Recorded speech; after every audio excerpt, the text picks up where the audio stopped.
Can you even spell BRICS without the I or the S for that matter?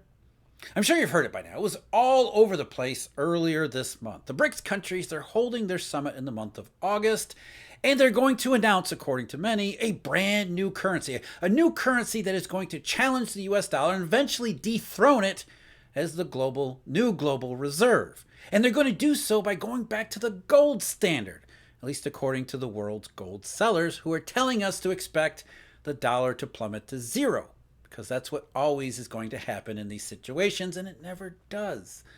Set aside the fact that the US dollar is not the global reserve currency. In fact, the Eurodollar is. The BRICS idea is already in serious trouble before it even got started.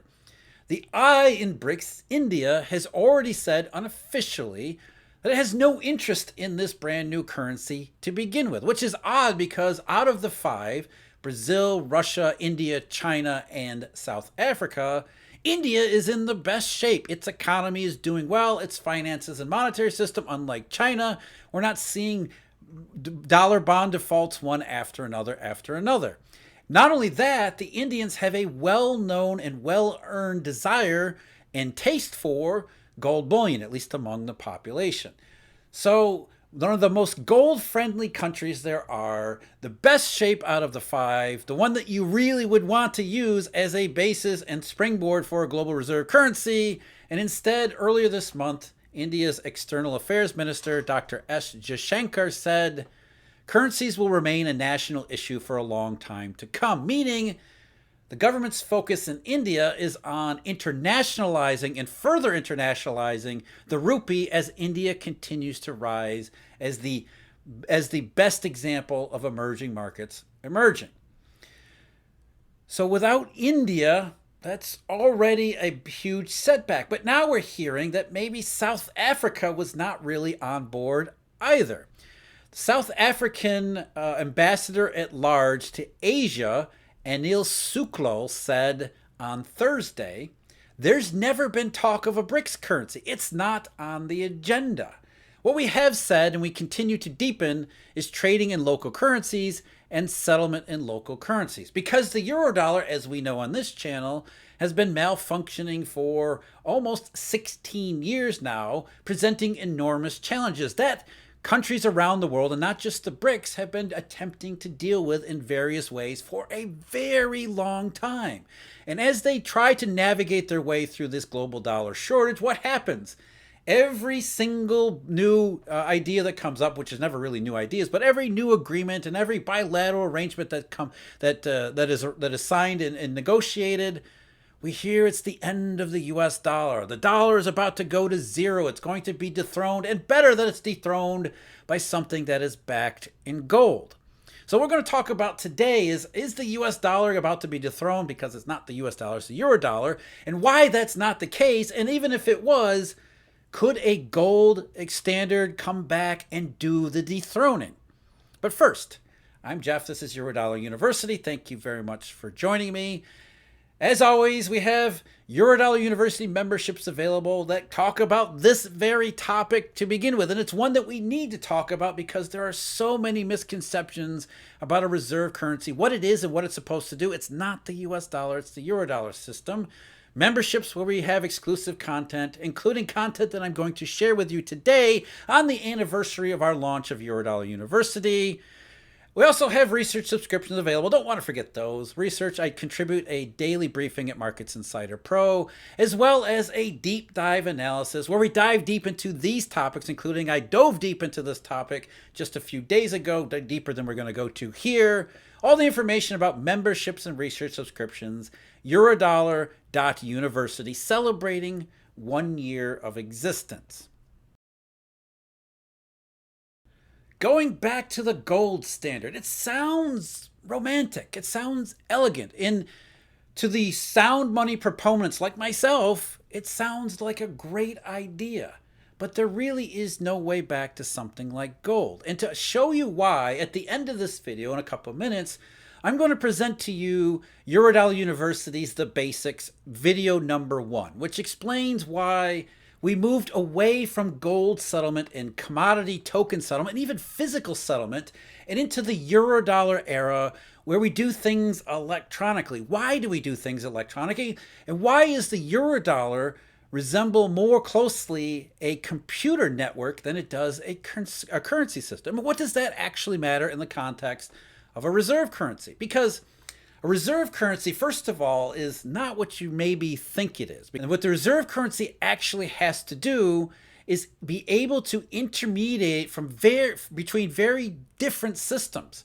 How can someone in Korea transact and trade with somebody on the other side of the planet that has no use for that currency, or has no real ability to transact except through a common medium that is available in more places? That's really what a reserve currency is. And in days long gone, it was called a vehicle currency, because you could move into that currency and then move out of it into the other side of the planet really easily. But how does that actually work? It sounds really simple. I just get some dollars and then I use those dollars to pay on the other side of the planet. But how do the dollars actually get from here to there? That's really the issue here. That's the part that the BRICS countries, as well as all the other challenges to the Eurodollar's dominance, have never really worked out. In fact, the BRICS have been at it for a very long time. All the way back in 2010, there was something created called the BRICS Interbank Cooperation Mechanism, the idea of creating BRICS Pay. That was 13 years ago. We don't hear anything much about it nowadays because it never really got off the ground. You don't force a reserve currency from the top down. It is something that happens organically from the bottom up, which is why the Eurodollar was so successful in the reserve currency business, because it was first of all focused, because banks had a tremendous incentive of servicing their customers in a globalizing environment. Therefore, they were able to respond to the needs of those customers because they were offshore, because they were able to experiment in all these various monetary forms, and most of all, because we don't use actual currency here. Again, the video I'm going to show you at the end of this one explains exactly what I mean and why that is. And so the challenge of replacing the Eurodollar system isn't, hey, let's go back to gold and try it that way. The challenge is replicating all of the things and all of the factors and all of the efficiencies the Eurodollar system has been able to introduce over the almost 70 years of its operation. Probably goes back further than that. The official Eurodollar operation in the mid-50s, there was something called a continental dollar that was in operation, and maybe as far back as the end of World War II.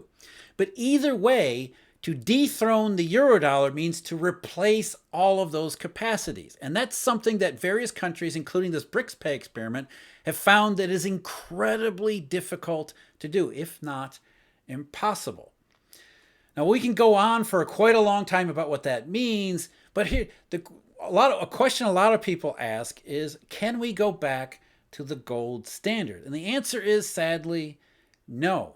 Not in this 21st century, where we require commerce and monetary settlement to happen at the speed of light.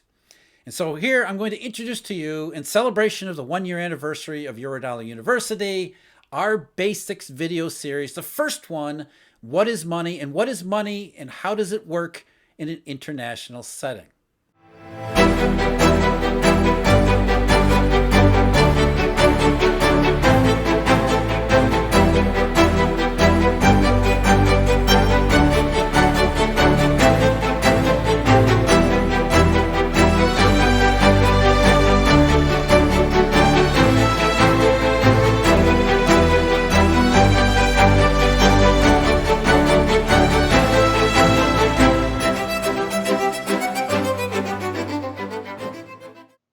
In this, our first episode, we start by asking the most basic of all questions.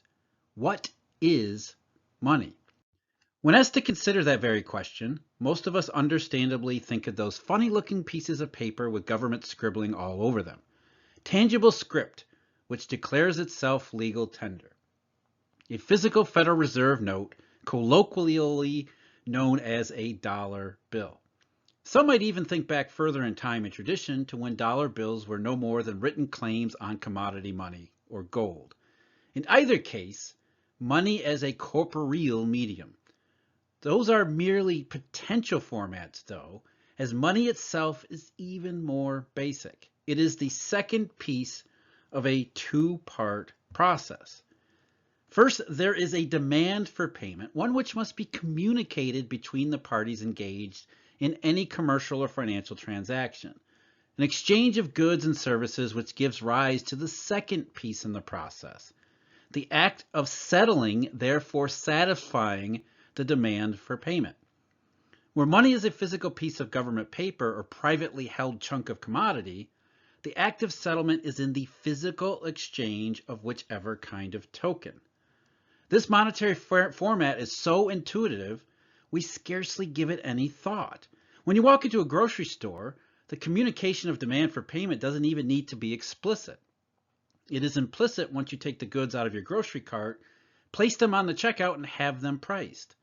Likewise, we pay, pun intended, very little notice to the act of settling that payment demand. But money does not necessarily have to be some official physical token declaring itself to be legal tender. Instead, whatever might be offered which is suitable to both parties when payment is demanded. A medium that is first available to the buyer and then acknowledged by the seller as satisfying the seller's demand.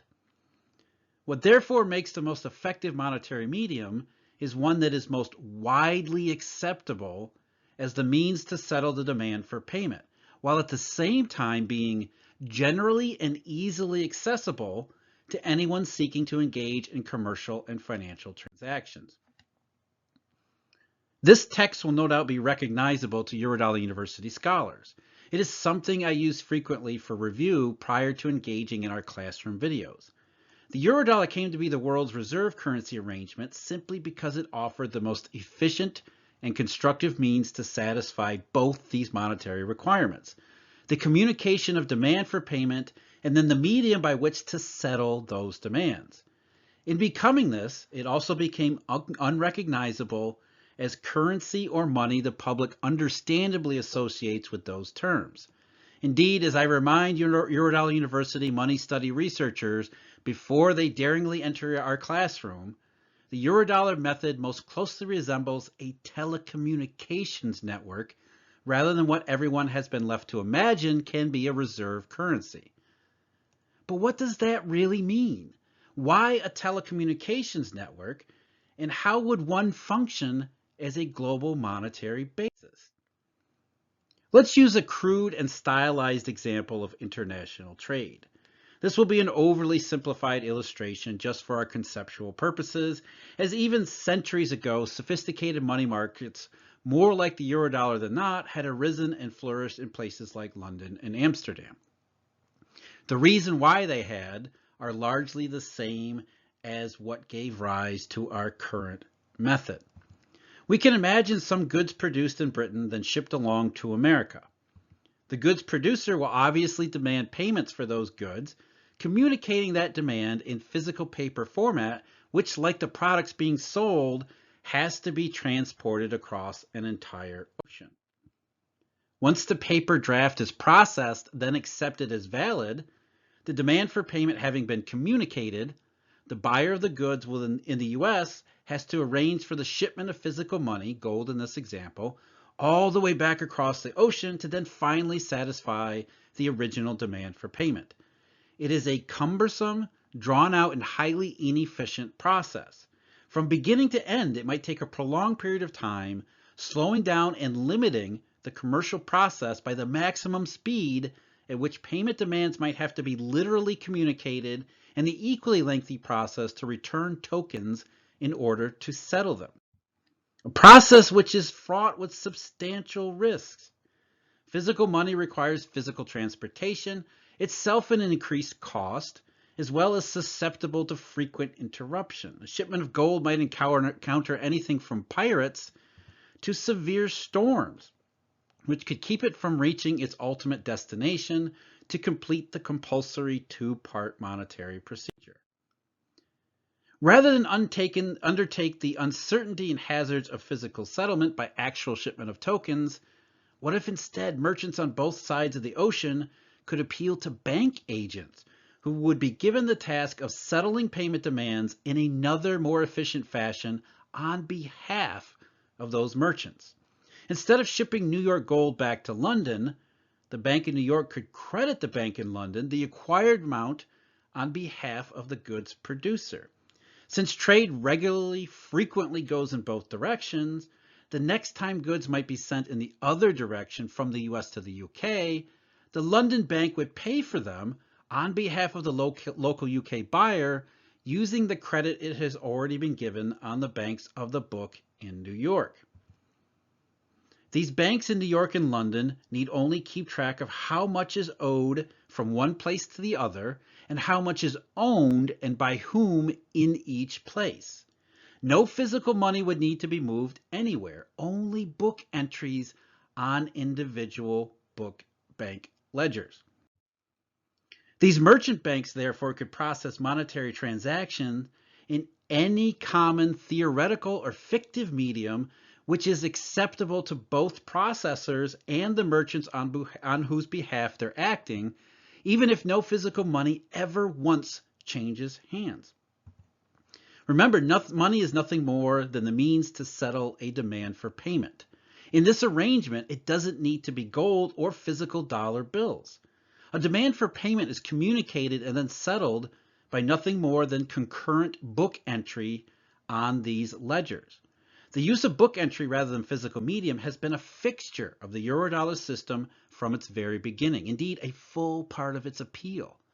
The efficiency to handle international commerce and financial transactions, freed from the uncertainties, physical risk, and huge time constraints of using paper or commodity tokens. As Milton Friedman long ago observed, and as I repeatedly remind our classroom participants in those classroom videos today, the real amount of tokens used is negligible. Using this method of settlement, the main constraints no longer relate to the physical shipment of medium, rather in communicating, then processing demands for payment. To improve monetary productivity, the system cut down on the time needed to do those. Taking advantage of advances in communications technology, this Eurodollar could send payment demands at nearly the speed of light, transferring them almost instantly, no matter how far the distance between monetary agents. Leveraging the near simultaneous innovations and adoptions of computer technology, payment demands and book entry settlements could be processed likewise at lightning speed. Being able to cross any distance, this network is able to reach almost any place on Earth which has the desire to participate in a global monetary medium, which can most fluidly and effectively intermediate as any true reserve currency must. All the necessary components to the most basic monetary arrangements are present. Communication of demand for payments, settlement of those payments by book entry, all the while the incredibly productive possibility to process both in unthinkable quantities with unimaginable haste. But in order to truly capitalize on, then fully maximize these capabilities, some degree of centralization and standardization is absolutely required. While itself a drawn-out evolutionary process which deserves a future video focusing just on it, here in our simple stylized example, we'll imagine large bank institutions who invested in the capacity to leverage telecommunication breakthroughs so as to meet the monetary requirements of global monetary payments. In cooperation, they created shared monetary utilities like chips, whose purpose was to first standardize and then efficiently manage and process payment demands and book entry settlements among a truly world-spanning reach of systemic participants. These central money dealers, the bookkeepers, would also create and plug in other forms of monetary processing, such as financial marketplaces, which could be closely connected to this highly efficient structure. An architecture that far more closely resembles that of a computerized telecommunication network. Participating in it, unlocking the potential for so much prosperity, is no longer about geography or national boundaries. What's required is nothing more than agreeing to the standards and practices of how demands for payments will be communicated and the book entry means of settling those. What Robert Reuters said of this Eurodollar money in 1984 is, as it turned out, the literal truth. There are no pallets of physical cash, no wooden crates filled with bullion, no literal shipments of money or currency from one place to another. Who has the time and money for all that? Instead, this telecom money method can respond effectively to the ever-changing demands for payment demanded by the dynamic global marketplace, which never stands still. These new networks of interbank relations, however, do lead to other potential issues, as Mr. Rusa and others had surmised, even back in the Eurodollar's earlier days of operation. If money is now pure book entries that satisfy speed of light payment demands, who gets to decide how many book entries there can be and by how large they might ever be? If unconstrained by the amount of physical tokens that can be exchanged or could be exchanged at one time, therefore outside every kind of reach of the Federal Reserve, where and what are the system's limits? Those basic... There's a reason, and this video showed you the reason why we moved away from commodity-based money to begin with. In our modern society, modern information society, the monetary system needs to be able to expand and react and move with the pace of the society it's meant to serve. Because money isn't wealth, it's a tool the commercial system needs to use in order to be at its peak efficiency. And to be at peak efficiency, we're not going to go back to shipping gold bars. And if we're not going to ship gold bars, what's the point of a gold exchange standard? So instead, to dethrone the Eurodollar, we have to replace its capacities to process all of these transactions all across the world and be able to extend to the same reach the Eurodollar has. It has to be widely available, and as widely as acceptable as it is. Whatever is going to challenge the Eurodollar has a very, very tall task in front of it, which is why, despite the constant noises all throughout the last 15 years, really since 2009, no one's been able to come close to challenging the Eurodollar. And that's not even the point here. The BRICS, the Chinese, the Russians, everybody, they have simply been trying to lower their dollar load not because the Eurodollar doesn't work, but because the supply of currency in the Eurodollar pipes and wires and in that system haven't been sufficient to allow for the same type of economic capacity as we had prior to the breakdown in 2007. We're not going back to a gold standard, and there is not anything that can challenge the Eurodollar's capacity anywhere on the horizon. The BRICS have been trying for 13 years with their BRICS pay system, and they really haven't gotten all that far to begin with, and that's 13 years. I'm Jeff. This is Eurodollar University. Thank you very much for joining me. Thank you very much for celebrating 1 year of Eurodollar University. I truly appreciate all the support from our Eurodollar University subscribers, our members. And until next time, everybody take care.